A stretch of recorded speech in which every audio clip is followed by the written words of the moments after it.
συνεχίζουμε.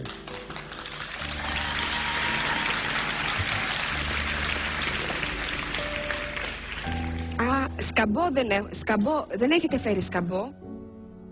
Χωρίς σκαμπό. Στα όρθια. Σκαμπό.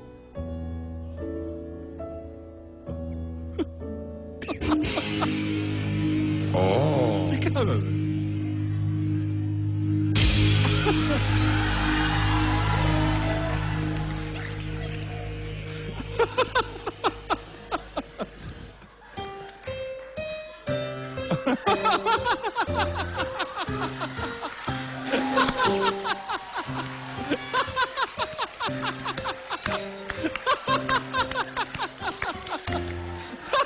Του φύγε του αριστερού λίγο.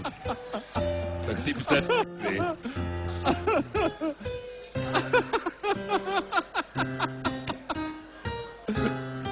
Ευγενία, δεν σε πήγε σήμερα. Ναι.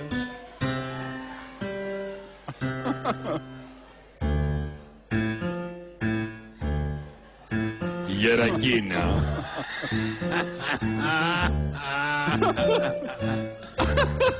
Χορεύεται.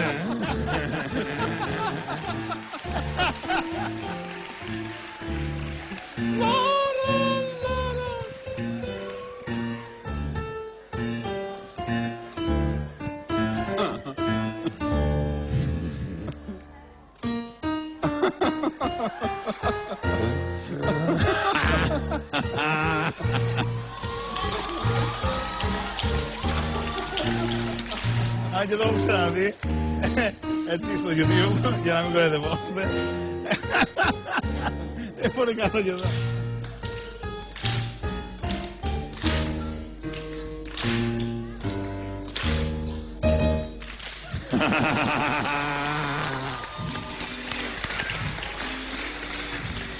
Μην μιλήσεις. Η κυρία Μανολίδου άρχισε την κριτική. Εκείνη έχει το κάθε δικαίωμα να περάσει και στο δεύτερο σκέλος. Ήταν ανάλογα με τις Δύο είναι τα σκέλη που παίξανε.